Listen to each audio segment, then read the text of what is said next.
Get out there and live, guys. We're back in the channel, Mexican in the Philippines.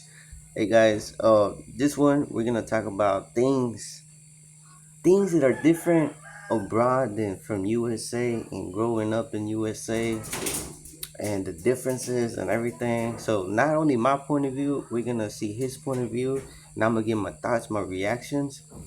Let me know what you think in the comments. I think I'm gonna start doing lives like this. I'm just reacting on the live, and we all talk about stuff like this because man, these topics right here.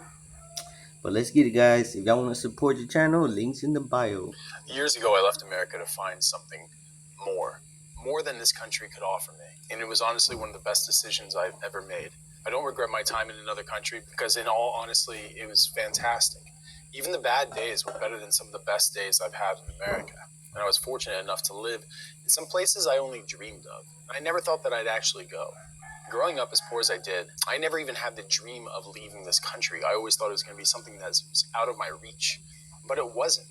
And the first time I left America was right after I got out of the military. I just wanted to travel a bit because travel within the military is not so much fun. So to get out there and actually enjoy life and live my life according to me, it's just something that was very appealing to me. It is something, I don't know, as a man, I felt like I had to do.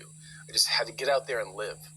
I didn't allow myself to live for a long time, whether that was Responsibility. That's how you feel like you are financially trapped, financially like.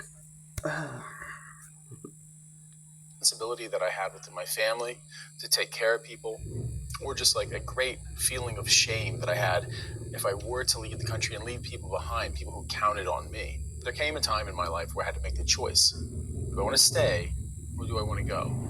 And I chose to leave, and I don't regret that. And for anyone who's actually made the move outside the Sometimes, yeah, sometimes you gotta, do what your heart is telling you, and look out for yourself first. United States, I think most of them will tell you that there really isn't much to regret. This ended up from a very young age in America, we're taught about the grandness of America, how amazing it is, how there's no place in the world like it. And in many ways, this is true. But as we grow up, that illusion that we internalize turns to disillusion, disenchantment, and eventually a resentment. I resent my country. I resent America for what it's become, for what it's done to a lot of people that I've known, for the opportunity that it's taken away, for the fact that there's so many of my brothers and sisters from the military who live on the streets now, and nothing is ever done about it. There's not really a care. Every now and then it's trotted out as a talking point, but no one actually cares. Maybe that's the cold reality of life, that we're all just kind of on our... We are just all in an employee number. All we're doing is making money for a corporation, guys. own. But I'm somebody who has a deep affinity for things like brotherhood and family. So to see the country actively turn away from the things that it taught me was the most valuable part of life filled me with a kind of anger. And it's taken me a long time to really digest that. And it wasn't really until I left America and started living long term in these foreign places, these places that are supposed to be bad, these places that are supposed to be third world, that I realized that people from the third world often live more fulfilling lives than we ever will in America. There's a sense of gratitude in every daily action, every daily meal, every prayer, every moment. And I think, being raised in Mexico, guys, I give I appreciate it so much because everything that he realized in 40 years, or I don't know how this gentleman is. He looks like he's maybe late 40s. I don't know. It took him that long to realize what I realized at a very young age. The differences that he's talking about, the countries, how some people live more fulfilled. The cultures, they appreciate even just sitting down together eating breakfast. I realized that when I was so young. That they get to spend with family because it actually means something to them still in their Exactly. cultures. You realize that there's something that we have lost. And I don't know if we ever actually had it. Because the truth is, I can't remember. You see, he says you realize, okay, it took him that long, took him that long, 30, I don't know his age, 30 plus years of his life to realize this. I realized this when I was probably 10, 12. Remember when America was a great place. I just remember the idea that was told to me. I remember what they said it was, but I never actually got to experience that. But I got to experience it in other places. There's something incredibly freeing about going to another country and leaving everything behind, truly being on your own in a way that you make your own self. The reputation that you have is fresh, it's new. And it's the decisions and the actions that you make in these new places that determine how people are going to treat you, how they're going to look at you. The baggage that you've carried around your whole life, whether fair or unfair, isn't there anymore. It is a fresh start. And I think in many ways that's what people like. People want it. People yearn for a fresh start. And what better thing can there be than to have a fresh start in a new world, in places where history meets the exotic? For anyone who watches my content knows that I have a deep affinity for Greece and Greek culture, Greek history. I have a degree in archaeology. It's something that I've always loved. And when I was a young kid in a broken home, all I had was my history books and movies to provide me with a kind of escapism that became real when I put my feet on the soil of these ancient places. I love Greece for that, and I'm thankful to Greece for that. More than that, traveling around Europe, traveling around Southeast Asia, seeing different places in the Middle East, being able to touch the history and exist in cultures that are supposed to be enemies of mine, in cultures that are supposed to be foreign and dangerous and unfriendly to Americans. I've never seen more hospitality than when I'm in those places. I walk down the street in America and I say hello to people, and people look at me like I'm weird, make eye contact with them, and they think maybe it's a threat. And the rest of the Yeah. Culture in America, culture in America, bro. It's always, you know, it's all. I mean, it's sad, but it's always been the same, and it keeps getting worse and worse and worse. Even if you see videos of, people that go to the gym, for example, there's these women there all the time. They dress up in, you know clothes that are, you know eye catching. Let's just say it like that. They make this. They're recording in there most of the time, you know. And if there's a guy that glances or something like that, you know, what do they want to do? They want to go on the social media. They want to expose them and, make everyone else look bad, and they're right. That's the type of that's the type of uh, stuff you're getting. What happened, man? world, I can walk around and say hello, and I get a hello back. A smile is met with another smile. And people aren't as Yeah, and that's true. You can be going to a gas station, and let's say there's a girl walking in there, young girl, whatever, just like you. You say good morning, to be nice or whatever. And yeah, they're gonna look at you weird, like, oh, he's trying to talk to me, or they already think the opposite. fickle as they are in America. They're not as changeable. Bien tóxicas. Usually because they have some kind of moral anchoring that comes from being raised in tight-knit families that we don't have in America, not anymore. So even in the normal day, there's still beauty in the mundane. People take moments out of their lives during the day, even while they're working, to show appreciation, whether that be through religion or just having a text or call to a family member, a close friend. Conversations more than just the banal, more than just the superficial. It seems to me that the connections that people make in other countries are meant to be strengthened over time. It's not what's best for me now or what I can get out of it. There's something about American mentality that's That's true. That's true. And whenever you come, for example, whenever you come to the Philippines, my first experience was, like, my wife's always talking to her sister. They're messaging, hi, good morning, blah blah. You know, And you coming from USA, even if you were raised somewhere else, you go to USA, USA can change your mentality because you've been there for so long. So seeing that after leaving USA, it's kind of like, man, they talk so, every day, blah blah blah. Because my family back home don't even they don't even call me, and not even when I was in USA. Like sometimes, hey, hey, but sometimes it'll be weeks and I don't even see them. Opportunistic in nature, and I resent it. Because I'm somebody who was raised without, I resent that level of selfishness. And I know that I'm a hypocrite because I'm still sometimes a very selfish person. But being outside of America long enough allows you to break down these negative aspects of yourself. Yeah. Because you see yourself and your own actions through the reflection of other people. Yep. And in America, where everyone is so selfish, when everyone's so full of themselves, this is justified because my actions are the same as their actions. My selfishness is the same as their selfishness. But in many other countries, people don't have the ability to be selfish. They have to look out for each other because that is valued. Friendship is valued. Family is valued. Country, nationality is valued. These things still have meaning.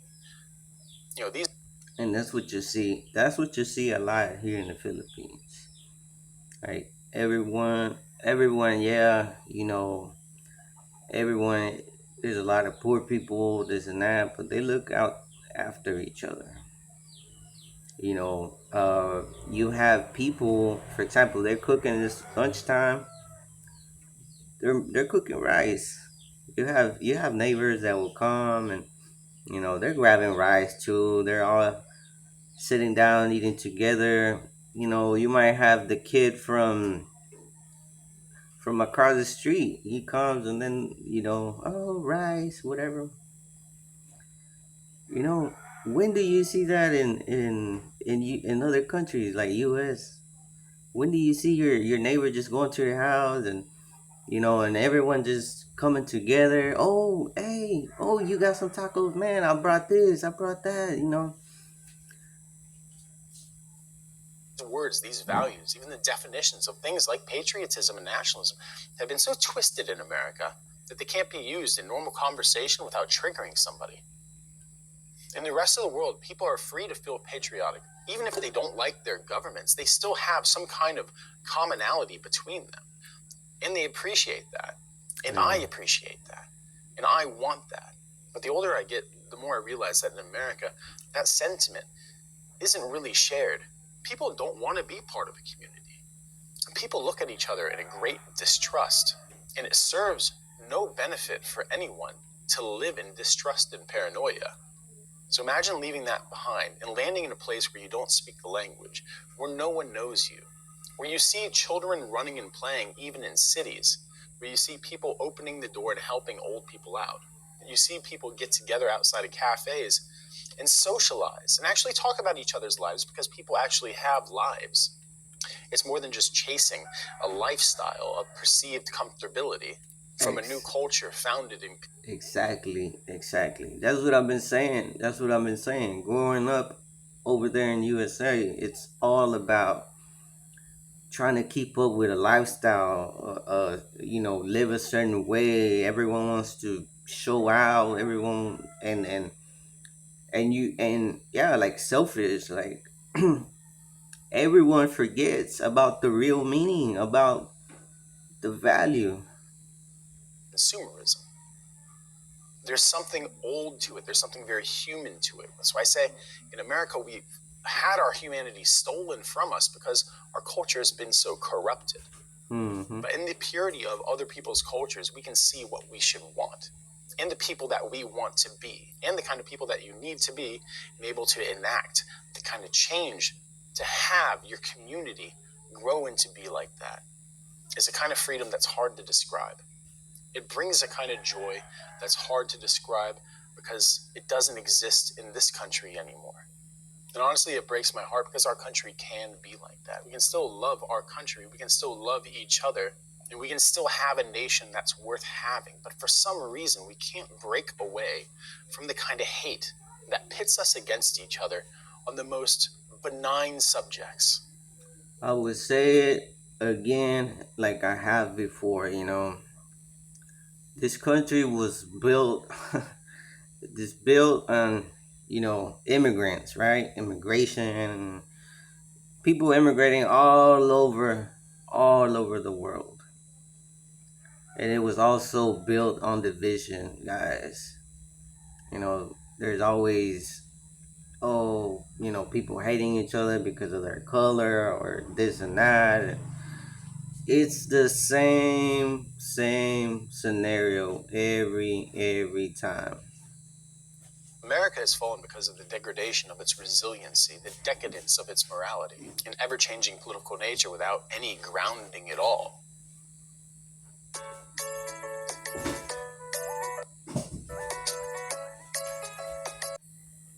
Any grounding at all. And people live off of speculation instead of inherent truths that we've learned throughout the generations. I am someone who believes in appreciating the accomplishments of those who came before us because they led us to a very amazing world that we've turned into a trap. And the reality is we're not trapped. You can leave. And you never realize how lucky you were to leave until you come back. And you see that this place is exactly why you left it. But it's a strange thing about being away from home for so long, even though that home may have been toxic, even though it may have been abusive, there may have been addicts, it may have been a very hostile place for you to live. As time goes on, the hard edges are softened and you miss it. You forget about the pain that it caused you. The old ideas of patriotism come back in, but they're idealized and they make no sense, not in reality. So there's a draw of homeland that's still there, but that's for another video. If I have any advice for anyone who's thinking about leaving the country, it's to do it. To do it. Quit your job and move abroad. Do it. I've been saying that for a long time too, Not necessarily come to the Philippines, but there's so many countries out here, guys, that it doesn't matter what you're doing in life. If you're in a situation where you're not happy with yourself, mentally, physically, whatever, and you need a change in your life, don't don't feel like you can't make a change in your life. If you feel like all your life, if you feel like your life is just waking up and you're a lab rat, okay, for an example, and then it's time to go to sleep, next day, same thing again. If you feel like you don't have a purpose in life, this video is a sign, guys. If you have a savings to go for an extended period of time, go. It doesn't have to be years, it can be months, and it can change your life. It can change what you expect of yourself and what you expect from your community and your country. When you actually put your foot in the soil, when you actually dive into a foreign culture, even if it's for a short period of time, it will change you. Does travel change you? Does it make you a better person? Yes, it does. And this isn't a statement of arrogance. This isn't a statement of pride. It literally changes you. It will open up a new perspective to you that you were not aware of, and you will never regret it. Is it always easy? No. Is everywhere a paradise? Of course not. Wake up, go out there, realize, live. Everywhere you go, there's people struggling to different degrees. In America, there's a lot of people struggling. In the Philippines, there's a lot of people struggling. In Thailand, in Vietnam, in Laos, in Eastern Europe, all throughout Africa, in the Middle East and in Asia, and in South America, there's always people struggling. But one of the things in traveling and seeing the struggle of other people, will gain such an appreciation of the privileges that you have, the benefits from being from your country that you have, even if now those benefits seem few and far between. But moreover, it just gives you an appreciation for life, for living your life. Mm-hmm. I came back to America a different person. I work harder, I work more efficiently, because there's things that I want and I expect more of myself. I expect to be more responsible. I expect to be able to bear more responsibility because of the necessity and the importance of the consequences of my actions. That I can create an amazing world around me and life for those who are within my circle. And there is a reason why immigrants come to America and do so well. And it's not just because one political side props them up and one wants them out. It's not how it is. It is a mindset. It's a mindset that goes beyond hustle culture. It's a mindset that appreciates time and uses it wisely, and understands dedication and sacrifice in a way that we have lost because we have no reason to dedicate our lives to anything anymore except ourselves. I love my wife's. Exactly. When you appreciate things, when you know the circumstances, the struggles that you have to go through, and even the sacrifices, you know, the sacrifices that you have to do in life to get somewhere. That's why immigrants do very well. And this is what a lot of people from living there now in the US, that they don't realize it. But there's something that, it doesn't matter where you at in the world. If you feel like this, if you feel like you don't have purpose in life, find purpose in life. Find purpose. Find who you are. Like this guy was saying, once you travel, you will see life in a different perspective. Believe me, especially when you live in somewhere else and you see how everyone else, it's every little thing they do, they appreciate, they enjoy. Something so simple as waking up and drinking coffee together, you know with the relatives, something like that. Find who you are, don't be scared, get out there, do it, make a change, and you will enjoy your life. I'm telling you. So, anyways, guys, I'm gonna end it like this. Let me know in the comments what you think about this whole situation. Are you thinking about coming to the Philippines? Let me know, guys. Comment below, share na lang, and we'll see y'all next time.